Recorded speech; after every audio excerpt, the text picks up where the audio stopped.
माझं नाव सो अजय अनिल साखळे, भाजपा शहर अध्यक्ष, सिंधी रेल्वे।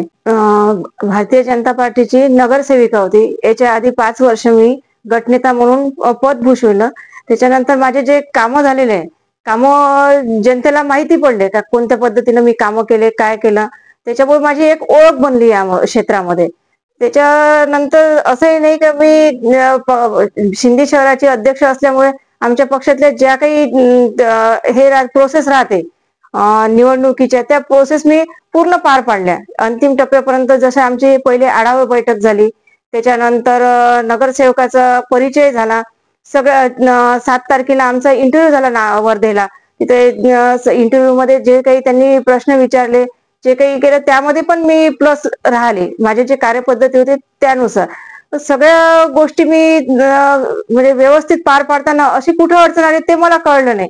आणि जेवढा हा म्हणजे माझ्या यालाही एवढा मोठा घात झाला का मला ते समजलं नाही का काय मी कुठे पक्षात कमी पडली म्हणून। पक्षावर माझी अतूट श्रद्धा आहे, पक्षानेच मला मोठं केलं, त्याच्यामुळे इतर पक्षाचा मी विचारच केला नाही। पण मध्यरात्री असं काय घडलं की एकदम माझी उमेदवारी नाकारली, त्याच्यामुळे मी सिंधीकरांचा जो विश्वास होता, सिंधीकरांचा जो माझ्यावर विश्वास होता, त्यांना न्याय देण्यासाठी मी माझा अपक्ष उमेदवारी अर्ज दाखल केला। मी उचललेलं पाऊल हे खूप विचारपूर्वक उचललेलं आहे। कोणताही मला दबाव आला, कोणताही मला प्रलोभन आलं तरी मी याला मागं न घेता माझे जे काम आहे, जे जनतेच्या लढ्यासाठी मी पाऊल उचललेलं आहे ते मी मागं नाही घेणार। कारण का सिंधीकरांच्या माझ्याकडे खूप अपेक्षा आहे। मी जे कामं केले त्याच्यामुळे त्यांना विश्वास आहे की मॅडम तुम्ही उभे राहा, आमचे तुम्ही काम करू शकता। त्यांचा खूप विश्वास असल्यामुळे कोणत्याही परिस्थितीत मी माझा विचार बदलणार नाहीये, माझी उमेदवारी कायम राहील।